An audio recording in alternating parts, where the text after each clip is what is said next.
Bonjour à tous. Avant de commencer sur ce nouvel épisode du podcast, si vous souhaitez nous soutenir, vous pouvez déjà dans un premier temps utiliser directement notre code stratège sur le site NutriPure. Ce sont les meilleurs compléments et la meilleure supplémentation qu'on peut recommander à nos athlètes et qu'on utilise également pour nous-mêmes. Donc vous pourrez trouver tous les compléments que vous avez besoin pour pouvoir progresser dans les sports de force.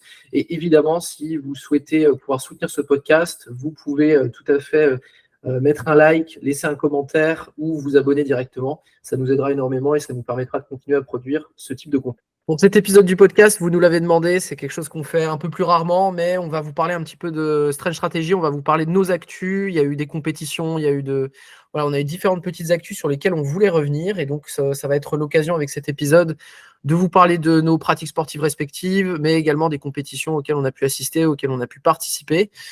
Je commence peut-être avec le plus gros événement qu'on a eu dernièrement, peut-être la compétition, la FNSL, les gars. Vous avez été présents tous les deux pour accompagner 5 athlètes, si je ne me trompe pas. C'est ça. 5 athlètes, il me semble. Ça s'est passé comment ? Bon, c'était sympatoche, hein. C'était un petit week-end de compétition. Quand je dis petit, il n'était pas petit, il était très gros. On a fait du 7h, 23h samedi, dimanche. C'était très sympathique. Mais bon, ça en valait la peine puisque les athlètes se sont donnés à fond. Ça a fait des belles performances. Tout le monde y a mis du cœur. Il y a eu des PR, il y a eu de l'adrénaline. C'était vachement sympa. On a eu des petites frayeurs, notamment sur le troisième squat de Franzi qui a été mal chargé et qui, du coup, a un peu chamboulé les tableaux. Mais en globalité, c'était un très bon week-end de compétition. C'était agréable. On a vu les copains, on a encouragé tout le monde, pas que nos athlètes. Et puis au final, voilà, hein, ce qui compte, c'est que les athlètes aient aimé, qu'ils se soient bien amusés, qu'ils aient eu envie de continuer. Ça leur a tous donné la dalle. Et là, derrière, ça annonce une saison 2024 assez sympatoche en streetlifting de notre côté, je pense. Qu'est-ce que t'en as pensé, Romain, de cette compétition ? Du coup, c'était plutôt cool. Honnêtement, je trouvais qu'il y avait une très bonne ambiance, etc. Après, est-ce que ça m'a donné envie de faire du streetlifting? Peut-être pas quand même, tu vois. Mais non, j'ai trouvé qu'il y avait une très bonne ambiance. Après, c'est vrai qu'en tant que coach, c'est peut-être un peu plus difficile à gérer dans le sens où c'est pas du tout la même chose dans l'organisation.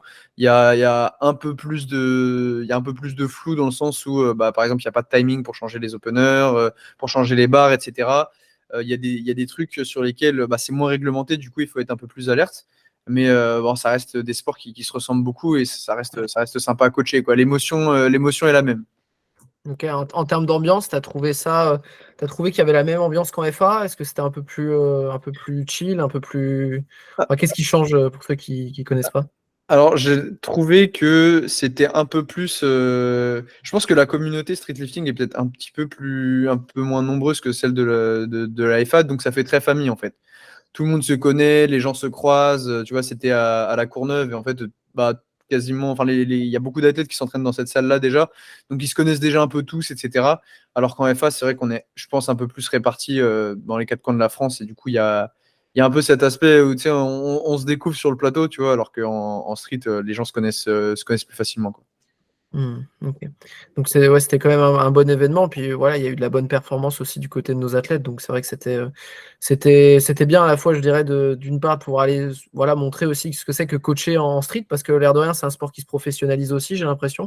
Et que les jeux de stratégie, les jeux de donner les bonnes barres et tout, j'ai l'impression, en tout cas de ce que je voyais sur live, ça commence un peu à devenir quelque chose d'important, quoi. Tu comprends que ça a quand même de l'importance de bien choisir tes barres. C'est pas juste, il y a des matchs, quoi, maintenant. Ouais, c'est ça. Et un point positif qui n'a pas été souligné dans les feedbacks récents, c'est qu'on avait accès à une feuille de match qui s'actualisait en direct sur notre téléphone.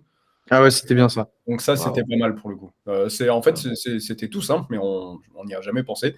C'est un fichier Google Sheet ils mettent le lien en story et tu es en lecture seule et ils mettent à jour directement en continu pendant la compétition. Tu vois, donc ça, pour le coup, c'est c'était bien. sympa. Et ça permettait de ne pas se fatiguer à aller chercher un écran ou quoi. Déjà parce qu'il n'y avait pas d'écran. Mais tu avais les résultats dans la poche, donc ça, c'était cool. En FA, ils commençaient à faire ça, hein. Je crois que sur les dernières compétitions, tu sais, il y avait des QR codes où tu pouvais. Oui, c'est vrai. Ah mais c'est bien parce que c'est pour un jeune sport déjà de penser un peu à des petites choses comme ça. L'air de rien, quand tu coaches, tu disais 7h, 23h, ça te fait plaisir le petit truc qui t'évite de courir un peu plus, Ouais. je pense. De ouf. Ça fait plaisir. Ouais, Je sachant pensais- que la salle est blindée, tu sais, c'est pas un très grand espace. Donc c'est sûr que quand tu peux éviter de te faufiler à chaque fois entre les gars, c'est plus pratique, quoi. Ouais, c'est Et plus du coup, agréable. on peut, je pense, nommer les athlètes strength stratégiques qui ont participé. Donc, on a Dylan Gavirio en moins de 80 Ouais. qui a tiré. On a Thibaut Essabar en moins de 87. On a Luna Ferro en moins de 63. Franzi, donc François Lee en moins de 73. Et Ambre Desmond en moins de 57. 57, ouais. 57. Mais qui apprend dans ce podcast qu'elle va devoir passer en moins de 63 C'était et en complet. discussion. Mika lui avait dit de passer en 63 aussi. Maintenant, elle le sait et c'est public, donc c'est bon, elle ne peut plus reculer. Terminé. Et moi, j'ai entendu 2 petites anecdotes. Première anecdote, j'ai cru voir que vous avez terminé sur le plateau en train de spotter. Qu'est-ce que c'est que cette affaire? Alors, c'est assez simple. Il y avait Faris qui était en train de passer au squat et il a fail. Et en fait, il faut savoir que la team de spotters du dimanche était la même que celle du samedi, donc ils étaient exténués. Et qui dit grosse fatigue, dit temps de réaction un peu moins efficace. Et ils n'ont pas forcément sauté sur lui pour l'attraper et pour le remonter. Donc, il a dû drop la barre. Et on sait que drop une barre avec des spotters à côté, c'est dangereux pour l'athlète, c'est dangereux pour les spotters. Et donc, il y avait Zod et je lui ai dit, ouais, t'es pas chaud, on va donner un coup de main. Et il a dit, ouais, si vous êtes chaud, allez. Et du coup, c'était un peu plus safe, surtout que c'était des 3e essais, donc on savait qu'il allait y avoir pas mal d'échecs et tout. Donc, on s'est porté volontaire pour aider, tout simplement. Ouais, c'était un peu dans l'urgence, mais c'est vrai que je pense qu'effectivement, les spotters étaient un peu fatigués. Et mine de rien, je crois qu'il y avait quelques athlètes qui avaient drop leur barre. Donc bon, il y a toujours ce truc de est-ce qu'ils font. Enfin, j'imagine qu'ils font pas exprès, tu vois, ils ont envie de la monter. Mais c'est sûr qu'avec la fatigue, tu peux être amené à drop la barre. Et d'autant plus que si tu la fail et que tu vois que les spotters te remontent pas, c'est sûr que c'est compliqué, que tu as tendance à la drop tout simplement parce que t'as pas envie de finir. T'as pas envie de finir en chaise roulante. Finir mort, tu vois, juste. Ouais, c'est vrai que Soulé, elle est proposée à Zod et du coup, on a enfilé un t-shirt XS qui traînait dans le placard. J'ai vu des photos collector. Le pire, c'est que c'était des M, c'était pas des XS, mais juste on est trop balèze. C'est ça, trop stock, les gars. Maintenant que ça fait des dips, ça va aux compètes de street, ça remplit les t-shirts. Ça me fait la transition idéale. On parle de t-shirts, on parle de vêtements, on parle de. De quoi on parle, Soulé? De merchandising. Ah ouais. Est-ce que tu as une actu? Ouais, on parle de Tatakai, je pense. Ouais, exact. Ouais, là, j'ai signé récemment avec Tatakai. Donc, pour ceux qui ne connaissent pas, c'est l'une des plus grosses marques dans le street lifting actuellement. Donc, c'est une marque de vêtements qui est liée en fait à tout ce qui est manga, animé, etc. Ça fait des vêtements à thème. Donc, moi, je trouve ça sympa. Romain, il a un petit sourire parce que lui, il se moque des gens qui regardent des animés. À côté de ça, il veut devenir Batman plus tard. Donc, c'est à n'y plus rien comprendre. Mais vous me faites tous les calls parce qu'après, j'allais parler, c'est quoi l'histoire de la Batcave pendant les dips, tu vois? Il y a trop de calls. Non, Continue. c'est une bonne parce que je lui ai dit que, moi, c'est juste que je suis pas trop fan d'animé, mais ça s'arrête là, quoi. Oui, mais Ok. du coup, voilà, très, très sympa. Une très bonne équipe, bonne ambiance famille aussi. Et puis, pour le coup, j'ai kiffé les saps. Ils m'en ont envoyé beaucoup, très généreux. Donc, merci à eux. Il est reparti avec un gros carton. Ouais, donc très, très sympa. Et du coup, si vous en êtes là dans le podcast, allez faire un tour sur le site et n'oubliez pas de mettre le petit code sous les 10 qui fait plaisir. 10% de réduction pour vous. Moi, ça me soutient. Tout le monde est content. Ok. Et toi, Romain, est-ce que tu as des actus sportives? Est-ce qu'il y a des trucs, des compétitions? Est-ce que toi, tu prépares quelque chose, une échéance à venir? Ouais, moi j'aimerais bien, c'est pas un secret, hein, mais j'aimerais bien me préparer pour faire une compète donc en FA en février. Donc 3 mouvements. J'ai un peu la pression, j'avoue, parce que c'est un peu le retour sur les plateaux. Et maintenant que je commence à être un peu plus tranquille niveau douleur, j'ai envie de pouvoir sortir un gros truc, tu vois. Donc à la fois, je suis en mode bon, je me mets pas la pression, je sors de réhab, etc. À la fois, je suis en mode, tu sais, c'est comme quand je sais pas si tu te souviens, quand on avait préparé mes premiers pas, donc ça date maintenant. mais où on avait dit, ouais, bon, c'est bon, tu vas y aller tranquille, etc. Et au final, je crois que j'avais cut 2,5 kg, que j'avais fait un picking de fou malade et j'étais arrivé. Donc, tu sais, c'était tranquille, mais pas tranquille, tu vois. Donc, oui, là, à la fois j'ai envie de performer, à la fois j'ai pas envie de trop me mettre la pression, sachant que, en vrai, sur le squat et sur le bench, actuellement, je suis pas trop mal, mais sur le deadlift, je suis pas encore là où j'aimerais être. C'est toujours un peu c'est la bête noire un peu en ce moment. Mais bon, bah écoute, on va prendre le temps et on verra ce que ça donne. Oui, Et ça puis, va le faire.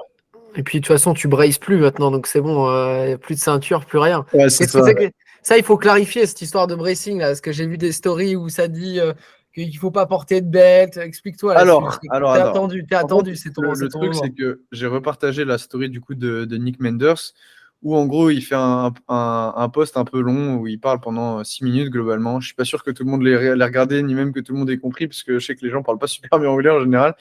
Mais globalement, il dit que brace, c'est pas forcément hyper utile au deadlift, etc. Pour pas mal de raisons, et que globalement, t'as pas besoin de brace, que ton corps va se mettre en tension tout seul. Et donc lui, il dit que à ce titre-là, il n'y a pas forcément besoin de mettre de ceinture. Alors encore une fois, peut-être que j'ai fait des erreurs d'interprétation, etc. Mais effectivement, il parle de pas mettre de ceinture. Et alors moi, je recommande pas de pas mettre de ceinture.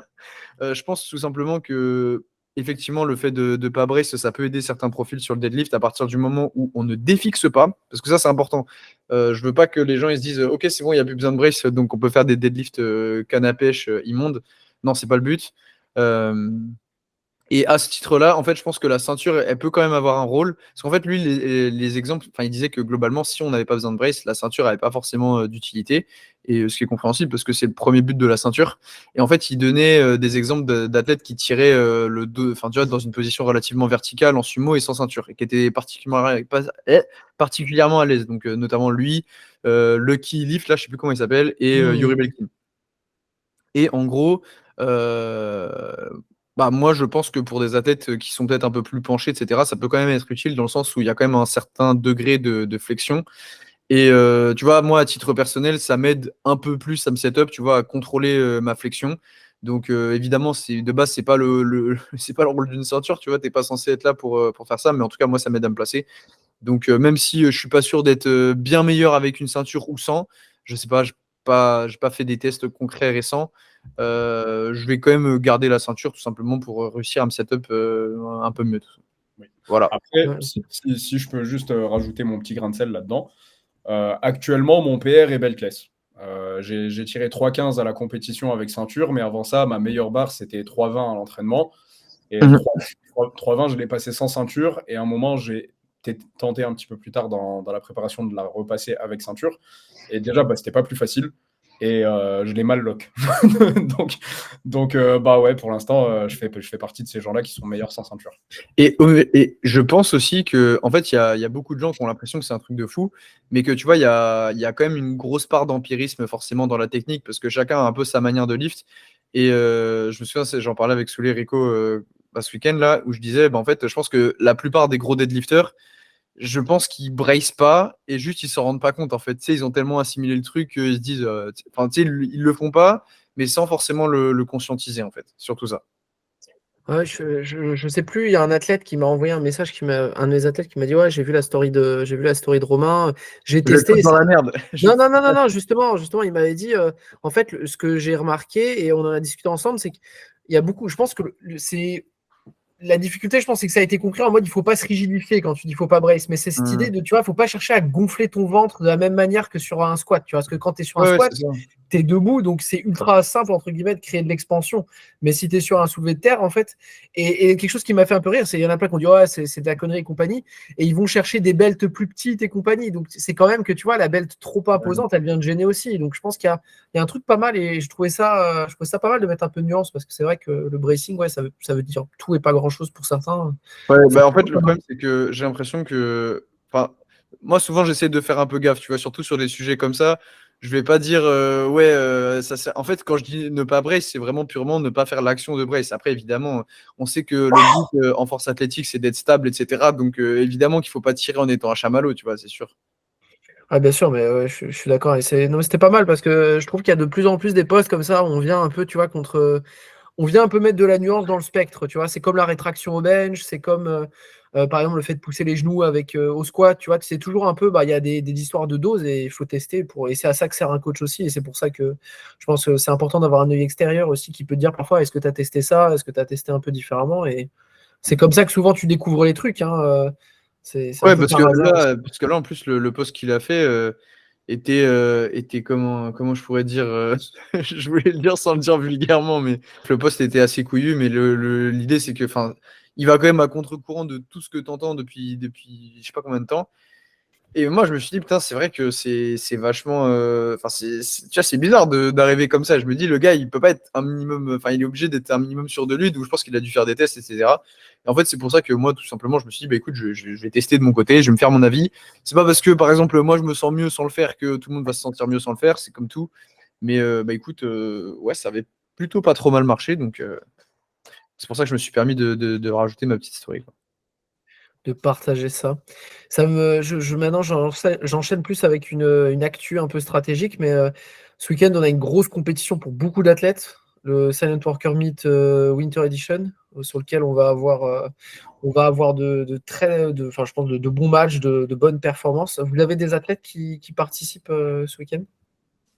Euh, Ou c'est que moi qui ai fait le roster cette fois-ci? je pense parce que moi, mes athlètes, ils ont leur qualif qui est dans pas longtemps, c'est mi-janvier, fin janvier. Ouais, c'est pareil. Puis on sait que les places pour le Silent Worker Meet, elles partent très rapidement. Ouais, Donc, ouais. je pense en fait que les tiens, ils ont été rodés et qu'ils avaient un autoclicker, tu sais, pour actualiser. Ils ont Ça, acheté un bot. Ils avaient un bot. Donc, Ouais. ouais, mais non, pas d'athlète de mon côté. Après, j'ai vu sur le groupe que tu as fait du coup avec les athlètes qui participent qu'il y en a pas mal. Je crois qu'il y en a 5 aussi qui dirent. Ouais, de tête, je dirais 5. Faut pas que j'oublie quelqu'un et j'ai pas les notes sous les yeux. Mais oui, c'est 4 ou 5. Je sais plus si on est 4 ou 5. Sachant que actu intéressante aussi, on en a un dans le lot qui est invité sur le prime time. On a un vrai garçon qui va représenter l'équipe sur le prime time. Donc, Dominique L'homme Taïrel, miel, l'homme sucre. l'homme sucre, l'homme au setup délicieux, va montrer son setup à la France entière. Aïe, aïe, aïe, aïe. En plus, il a fait un bloc, le meilleur bloc en 2 ans de. Attention, le mets pas dans la sauce. On Non, sait mais que... ça sortira après les résultats, donc c'est bon. Mais non, il a fait un bon bloc, il est prêt. On l'a fait monter d'une KT, donc il y a eu une très grosse marge de progression aussi. J'ai vu, il a sorti un 7,35 avec de la marge, c'est très solide. Ouais, c'est très solide et il en a sous le pied. Et en comp, en général, il peut sortir des belles choses. Il est toujours assez conservateur à l'entraînement. Il est toujours assez in the pocket. Il est toujours. Ça dépend. Ça Moi, dépend j'ai vu les arrondis. Les arrondis à 300 au lieu de 275, on va les rappeler parce que c'est important. Mais non, il peut sortir des bonnes choses. Et puis, s'il a été invité, je pense que je pense que il va être assez fier de ça et il va en faire quelque chose de cool. Et puis, pouvoir voir ce setup en vrai, je pense que c'est beaucoup l'espèrent. Beaucoup espèrent voir le setup du deadlift en vrai. Le Je pense que fameux. ce sera le jour. Ce sera le jour, ouais. Et en Ouais. parlant de bonne qualif, il y a eu une bonne nouvelle aussi pour le 4e stratège qui est présélectionné. Eliam, force à toi pour tes partiels, on n'est pas ensemble. Mais ouais, Eliam qualifié pour les championnats d'Europe Open. Donc, c'est une grosse nouvelle, ça, pour le coup. C'est la concrétisation de. En fait, d'habitude, lorsqu'on dit la concrétisation de tant d'efforts, genre c'est long, mais là, c'est la concrétisation de juste 1 an, en fait. Donc, c'est un alien, ce mec. Ça pourra peut-être en énerver certains. Mais ouais, en 1 an, il passe de 2e au Lyon Power Meet à qualifié pour les championnats d'Europe Open. Il va te dire ce qu'il me disait tout le temps en DM. Ouais, mais ça, c'est parce que je suis camerounais. Ouais, il se prend pour Francis Ngannou, ce bâtard. mais ouais, c'est super. De toute manière, c'était l'objectif. On n'en parlait pas trop sur les réseaux, etc., parce qu'il n'y avait rien de sûr et défini vis-à-vis des sélections, de toute manière. Mais en gros, l'objectif, c'était de se qualifier déjà à partir des France. Aux France, ça n'a pas été possible parce qu'il n'était pas dans le top 5 des athlètes nominés. Donc, il a fait les mondes universitaires et c'est avec le total des mondes universitaires qu'il a pu être pris pour les Europes de mars.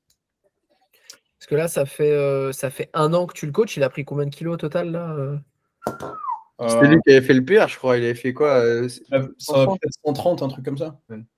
Ah ouais, c'est énervé là. Et en plus, là, ça va être une grosse comp internationale. Enfin, il va y avoir quand même un gros niveau. Ça va. Inter, et mine de rien, il va tirer contre Corentin. Corentin qui est là depuis 2017 en FF Force. Et là, Eliam, qui est un petit, sans vouloir être méchant, un petit noob dans le milieu. Un rookie. Ouais, Un rookie. C'est le rookie. Ouais, c'est ça. C'est un peu. En fait, il me semble, sur le roster, c'est le seul qui est primo sélectionné, qui a jamais été dans une sélection inter. Ouais. Mais parce que, honnêtement, tu tires contre Corentin, etc. Je pense que les gens se rendent pas compte, mais c'est un niveau aberrant, tu vois. Genre. Non, c'est ouf. C'est une dinguerie, ouais. Ouais, ça va être assez génial. Et puis même au monde U, il avait déjà eu une belle progression entre les France et les mondes U. Alors j'ai hâte de voir ce qui va sortir parce que je pense qu'il va en surprendre plus d'un. Ouais, je pense aussi. Là, on finit de soigner les 2-3 douleurs qu'il avait traînées. Parce que qui dit préparation courte entre deux compètes dit que on doit tirer un peu sur la corde. Donc il a tenu et c'est ce qui compte et il a pu performer. Là, on a un petit peu levé le pied sur l'accélérateur, on prend le temps de faire les choses bien. Et au moment d'accélérer, au moment de performer, je sais qu'il sera là, donc il n'y a pas de problème. Et ce qui est dingue, c'est que Eliam, de ce que j'avais compris, c'est qu'il progressait encore avec un volume qui était assez réduit, quoi. Oui, il a une capacité. Ça veut dire qu'il a encore une marge de progression de zinzin, quoi. Ouais. Là, si je regarde son log, il doit être à, je sais pas, 6 séries de squat dans la semaine, 6 ou 7. Il se fatigue pas trop, quoi. Il vient, il repart, quoi. Ouais, 6 ou 7 séries de squat, je crois, 7 ou 8 au terre. Et au bench un peu plus, mais on a réduit, il doit être à une quinzaine. Ouais, ce qui est pas énorme non plus comme volume, quoi. Énorme. Attends, au bench, il a une quinzaine. Je crois. Mais Romain, quand il fait une rep, ça compte pour 2 reps, en fait. Il a 15 séries, mais x2. Ouais. Avec l'amplitude. Est-ce que dans les actualités un peu de Strange Strategy, est-ce qu'il y a des choses sur lesquelles vous bossez? Est-ce qu'il y a des choses sur lesquelles vous avez des projets à venir? Peut-être, je ne sais pas, certaines choses ou peut-être des événements, des choses que vous voudriez faire avec le groupe, parce qu'on est un groupe qui s'agrandit et de plus en plus d'athlètes. Pour l'instant, c'est pas la priorité. On aime bien la façon dont se développe un petit peu Strange Strategy. On voit que ça prend de l'ampleur, que ce soit en FA ou dans le street. Ça fait que y a de plus en plus d'athlètes, la cohésion de groupe reste bonne. On voit que beaucoup d'athlètes s'entendent bien entre eux, même qui se voient pour s'entraîner ensemble, etc. Donc ça, forcément, ça nous fait plaisir. Après, en termes d'événements, pour l'instant, on n'a rien. On bosse un petit peu sur des projets secrets. On va rien dire pour l'instant, le temps que ça se concrétise. Mais voilà, après, dans les plans, on aimerait bien taffer sur les nouveaux t-shirts pour l'année 2024. Et je pense que ça va être ça, l'une des actus que vous allez voir passer en premier. Il y en aura peut-être une qui va se glisser entre-temps, mais Peut-être. on attend de voir. Ok. Romain, est-ce qu'il y a des choses, toi, sur lesquelles tu aimerais un peu bosser dans Strange Strategy, des trucs que tu voudrais encore un peu développer? Ouais, c'est pas très sexy, hein, mais moi, c'est surtout au niveau de l'organisation, etc. Essayer de rendre le truc encore un peu plus carré. Donc, je pense que même pour les athlètes, pourquoi pas essayer de mettre un peu plus de ressources à disposition sous peu, mais c'est pas. Enfin, sous peu. À chaque fois, je dis ça et puis je suis chiant sur le rendu, etc. Je veux que ce soit nickel, c'est toujours le même problème. Donc, je dis sous peu, mais ça se trouve, ça arrivera l'année prochaine, tu vois. Donc, je veux pas teaser trop vite. Ouais, c'est ça. Mais par contre, on est passé un peu vite, je trouve, sur les actualités des coachs. Là, t'en es où un peu, Roman, dans les entraînements et tout? Moi, ça va. J'ai fait une comp, c'était il y a 3 semaines. Ça fait partie des actus, faut en parler. Ouais, c'était une bonne comp. C'était donc en France, il y a la Pyrénées Cup où c'est France-Espagne. En Belgique, il y a l'équivalent, c'est Belgique, Pays-Bas, Luxembourg. Ouais, Benelux. Ouais, Benelux. Moi, j'y suis allé tranquille. En fait, j'ai été sélectionné au dernier moment. Je savais pas, enfin, je pensais pas avoir sorti un niveau suffisant pour pouvoir y aller. J'ai pu y aller. J'ai fait mon meilleur total. Je fais 6,50, tranquille. Ça s'est bien passé. Ce qu'il y avait de mieux à faire en 83. Tranquille, en détente, comme il faut. La méta en détente qui a encore fonctionné. Je crois faut la copyrighter. Et là, reprise de l'entraînement, mais après, voilà, je trouve que post-meet, c'est dur de se remettre dedans avec la même intensité, la même volonté. Donc là, on a fait des choses un peu différentes avec Romain. Là, je suis repassé à 3 squats, un truc que j'ai pas fait depuis longtemps.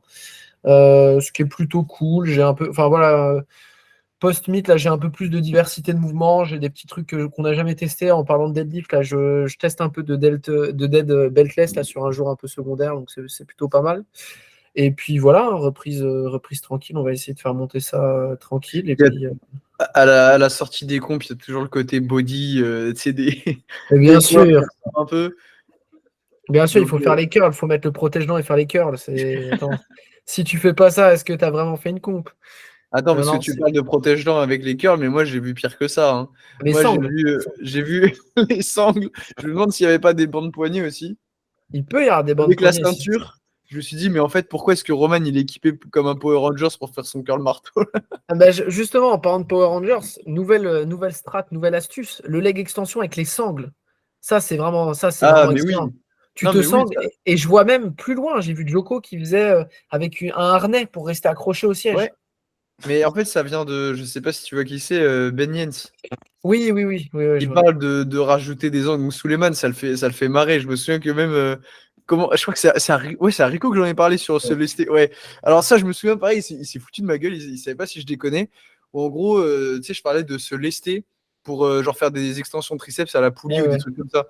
Parce que, en fait, moi, clairement, à un moment, cet exercice, je le faisais plus ou je le faisais que en unilatéral parce que, en fait, à partir d'un certain moment, ça devient un crunch. Le truc, tu fais tes extensions triceps et le lendemain, tu as des courbatures de zinzin aux abdos et tes triceps, ils sont tout neufs. Parce que bah, tout simplement, à partir d'un moment, le stack, il devient difficile à contrôler. Et donc, j'ai dit, ouais, bah, laisse-le toi. Enfin, j'ai rien inventé, hein, tu vois. J'ai vu ça, je me suis dit, ah ouais, c'est pas con comme truc. Et j'ai pas essayé, mais je pense que ça fait partie des trucs qui, bah, tout simplement, peuvent te permettre de te stabiliser, de tricher moins et surtout d'avoir moins de facteurs limitants. Donc, c'est un peu ce qu'on recherche globalement quand on travaille sur poulie et machine. Donc, autant en profiter, quoi. Ouais, je suis d'accord avec ça. C'est que si tu utilises une machine, c'est parce qu'il y a un skill qui est assez bas et tu peux pousser comme un zinzin. Là, je pense que je vais acheter des gym pins aussi, tu sais, le truc pour casser les machines à Basic Fit. Parce Ouais, que je pense que les gérants vont être contents là, quand ils vont devoir arriver avec tes gym pins, ton protège-dents, ta magnésie, ils vont se dire putain, t'inquiète, c'est qui se taré encore, tu il n'y vois. a aucun problème, il n'y La a aucun carte, elle va problème avec finir ça. bloquée en 2 jours, mais vas-y, tranquille. Bah, c'est pas grave, je viendrai à Fitness Park après.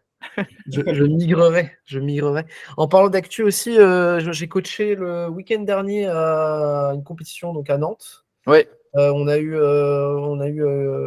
Adrien qui a fait une chouette comp. Il a repris de ouais, il l'expérience, était un peu. un peu en dessous de ce qu'il voulait, je crois. Ouais, ouais. Mais, Il avait fait un peu mieux au training, mais c'est vrai il était assez fatigué, etc. Donc, bon, il a fait ce qu'il a pu. Je suis quand même content qu'il ait pu sortir un gros squat. Bon, je sais qu'il voulait la barre mythique des 200, mais c'est déjà cool qu'il ait pu faire 195. Sachant que c'est pareil, Adri, c'est pas quelqu'un qui s'entraîne depuis très longtemps. Tu vois, il est quand même encore assez longiligne. Il était en moins de 83 et puis il est assez grand, Adrien. Je ouais. crois qu'il fait pareil, pas loin d'1m80, voire plus. Et ça fait pas longtemps qu'il s'entraîne non plus, tu vois, ça fait genre peut-être 2 ans, je crois. Ouais. Je vais pas dire de bêtises, mais c'est pareil, c'est une bonne progression et c'est un gars qui est super investi. Donc écoute, c'est mérité et je pense que sur le terre, il va vouloir se venger. Donc à la prochaine comp, il devrait sortir un truc pas mal, quoi. Ouais, et puis pour peu de temps de pratique, il y a un petit truc moi que j'ai trouvé très très bien, grosse maturité sportive sur son deuxième squat, Ouais, il déraque un peu n'importe comment, il n'était pas bien mis, il a tout de suite réagi, il a re-raqué, il s'est replacé, enfin c'est un truc que tu vois ouais, c'est pas. un crack, hein, c'est un crack. Franchement, il a assuré, même moi qui était derrière avec mes petits papiers, là j'étais en mode vas-y replace-toi, mais il y a beaucoup d'athlètes qui n'ont pas un peu le culot de faire ça, tu vois. Et ça, c'est un Mhm. truc qui vient un peu avec l'expérience, mais tu sais, de t'appliquer. Et bah, il l'a fait et j'ai trouvé ça pas mal parce qu'il y a ce côté, ok, il a compris qu'il avait fait une connerie, il s'est remis en place et ça a marché, 3 sur 3 au squat. Donc c'est quelque chose qui marche, qui fonctionne bien et je trouve que c'était notable en tout cas. Donc s'il écoute ce podcast, GG Adrien, t'as fait le taf. Donc GG well played. GG well played. Est-ce que vous avez d'autres actus, d'autres petites choses sur vos entraînements, sur je dirais les événements stratégiques, sur ce qui se passe en ce moment, sur lesquels vous avez envie de revenir, ou est-ce qu'on a fait globalement le tour? Non, bon, je crois que Soulé, bon, déjà, les gens l'ont vu s'investir un peu plus dans le street, mais je crois qu'il y a une compétition que tu envisages aussi, non? Ouais, alors, j'ai été censé participer au FNSL Premier Pas en mars, mais là, potentiellement, c'est en discussion qu'il y a une compétition qualificative pour Final Rep un tout petit peu après. Donc, j'attends d'avoir les informations officielles. Pour l'instant, il n'y a rien d'officiel, mais en gros, potentiellement, pour voir large, entre avril et juillet, je devrais avoir fait ma compète. Ok. Et tu te situes où maintenant sur le street? Où tu te situes C'est quoi les encore perfs? VP Rappelle tes perfs en FA, genre ce que tu as fait au monde du coup. Mes perfs en FA. Bah, genre le ratio, tu vois, pour que les gens ils puissent se situer peut-être un petit peu, sachant que bah, il y a une transition. Ah, ok. Qu'est-ce Euh, que ça a donné le passage de la FA au street? Genre où est-ce que tu en étais, où est-ce que tu en es aujourd'hui, quoi? Lorsque j'ai commencé, lorsque j'ai recommencé rapidement le street après les championnats du monde, j'étais à, je pense, 5 kills en MU, peut-être 55 en traction, 85, 90 en dips. Et bon, squat, ça bouge pas, donc on va pas parler de l'évolution au squat. Et là, actuellement, je pense, entre 15 et 20 en MU, probablement dans les 65 en traction, et dans les 105, allez, 110 sur un bon jour au dips. Donc ça monte tranquillement. Au niveau de mon positionnement, bah, c'est compliqué à dire parce que j'ai pas encore fait de compétition. Et on sait qu'un total à l'entraînement et un total en compète, ça peut assez varier. Mais disons qu'avec mes performances d'entraînement, actuellement, je suis sur un solide top 5 podium national. Après, bah voilà, là, il reste encore pas mal de temps et je suis encore dans mes noob gains, en fait, je suis débutant. Donc, Mais surtout, ce qui est vachement étonnant, c'est que tu sais, souvent, il y a le truc où on dit qu'en street lifting, quand tu viens du power, souvent, t'es vachement bon au dips et au squat. ouais, Bon, je pense que le squat, c'est un secret pour personne, tu vois. Genre, tu as des performances qui sont quand même au-dessus de, je ouais. pense, la grande majorité des athlètes, enfin, de ce qu'on a l'habitude de voir en street lifting. Et du coup, bah, paradoxalement, sur les dips, le Ouais, c'est pas transfert bien. était moins évident, alors que sur les MU, par exemple, ça a progressé super vite, quoi. Ouais, t'as été vite sur la MU là quand même. Enfin, t'as Même fait le sur les taf, hein. tractions, en fait. Enfin, sur les tirages, alors que d'habitude, c'est un peu l'inverse qu'on voit. Ouais, de ouf. Bah, en fait, j'assimile bien, je crois que c'était dans le dernier podcast qu'on en parlait, j'assimile bien les changements proprioceptifs, les déplacements dans l'espace, etc. Donc, c'est quelque chose qui m'aide pas mal sur les MU, qui fait que techniquement, je progresse très rapidement par rapport à d'autres. Après, bah, les dips, pour le coup, c'est une question structurelle, en fait. Juste, moi, j'ai jamais pris au sérieux mes exercices accessoires en FA. Donc le haut du corps, il était un peu faiblard et encore plus au niveau des tendons, au niveau des épaules, des pecs, même les coudes, ça a jamais trop encaissé de stress. Et c'est quelque chose qui est archi important sur les dips. Donc là, je prends le temps de construire ça un petit peu plus en vue justement de la grosse saison qui m'attend. Mais c'est pour ça, en fait, j'avais pas trop de déficit structurel pour les tirages. J'ai toujours aimé faire des tractions, même au PDC, vite fait lesté, etc. Donc c'est un mouvement que j'avais déjà. Assimilation technique, ça va rapidement sur les MU et du coup, bah, juste déficit structurel au niveau des dips. Et du coup, qu'est-ce que tu fais actuellement pour essayer de combler ce déficit que tu as observé? Sur mon jour secondaire, je fais du tempo avec de longues pauses, donc un petit peu de tempo contrôlé, un peu d'isométrique. On sait que les tendons, ils aiment bien ce genre de choses. Donc j'ai un jour secondaire assez léger. J'avais essayé de faire 2 jours avec une intensité similaire, mais ça passait pas, j'encaissais pas. Donc un jour secondaire tempo léger où je me concentre vraiment sur l'exécution. J'essaye de sentir un petit peu plus mon corps dans l'espace, etc. Un jour avec des triplés. J'ai pas mis de top 7 parce qu'encore une fois, c'est pas le moment, je pense, de push l'intensité. Et à côté de ça, bah, je fais pas mal d'exercices accessoires. Je fais de l'OHP, je fais du close grip, bench, je fais des extensions triceps, tout ça. Et ça marche plutôt bien. L'OHP, en fait, ce qu'il y a de marrant, c'est que lorsque je fais mon OHP, je sens plus mes muscles stabilisateurs que les muscles qui poussent. En Genre, fait, tu sens plus tes biceps que tes épaules, genre. non, genre au niveau des scapulas et au niveau Des dorsaux. ouais, des dorsaux, je sens que vraiment c'est quelque chose que j'ai pas l'habitude de faire, de stabiliser dans cette position-là. Et je pense que bah, ça va m'aider à dipser plus lourd. Tu penses que genre recruter plus tes dorsaux sur l'OHP, ça va te permettre de dipser plus lourd? C'est pas que les dorsaux, c'est aussi bah, les fixateurs des scapulas en fait. Ok. Donc ouais, je pense que ça va m'aider. Et puis même, C'est pas je pense, ça m'aide. Je fixe beaucoup mieux ma position, je perds moins de tension en bas sur les dips. Ah oui, genre, je vois ce que tu veux dire. Genre, t'as l'impression que ouais, ça te met une contrainte à peu près similaire à ce dont tu as besoin sur les dips, en fait. C'est ça. Alors que du coup, si j'essayais de faire ça directement sur des dips, là actuellement, j'ai pas la capacité de travail nécessaire. Parce que là, en fait, moi, au début, j'avais compris un truc de fou. J'avais compris, c'est pour ça que je te redemandais. Je me suis dit, faire de l'OHP, ça m'aide, tu vois, à recruter mes dorsaux, ça va m'aider pour mes tractions. Tu vois, j'avais compris comme ça. Non, La méta. Je me suis dit, mais il est taré ou quoi? non, pas à ce point. Ok. Ok, ouais. Ok, une bonne saison qui s'annonce et puis on va devoir, j'espère en tout cas, encore continuer à progresser comme ça parce qu'on voit que vraiment tu as fait le taf et surtout les muscle-up, je trouve que c'est impressionnant parce que c'est souvent le lift sur lequel on voit, ça met du temps à décoller et on voit avec certains athlètes à quel point ça peut être galère. C'est aussi pour ça en fait que j'ai voulu prendre un temps sans coach. C'est parce que je me suis dit, ok, là si je débarque et que je prends un coach directement, on va me dire, ouais, mais comment on sait du coup que ce que tu fais, ça marche bien, etc.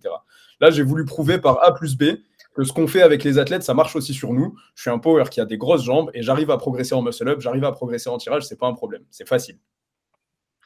Et Dieu sait qu'il craque ses jeans. Hein. Voilà. Donc c'est dit. Maintenant, c'est dit, c'est fait. Ok, est-ce que vous avez autre chose à ajouter ou est-ce qu'on peut conclure comme ça cette actualité stratégique? Un épisode un peu différent de ce qu'on a l'habitude de faire mais qui nous avait été demandé. On espère qu'il vous a plu et puis comme d'habitude, à très vite. Merci à tous pour votre écoute pour ce nouvel épisode du podcast. Comme d'habitude, si vous souhaitez travailler avec nous, vous trouverez l'ensemble des informations directement sur Instagram. Vous pouvez, si vous souhaitez, prendre rendez-vous directement sur notre lien Calendly pour qu'on puisse discuter ensemble des stratégies les plus adaptées pour sortir de la stagnation, relancer un progrès ou tout simplement si vous avez un sujet que vous aimeriez aborder sur lequel on pourrait vous apporter notre expertise, vous pouvez directement réserver et on se fera évidemment un grand plaisir de vous aider.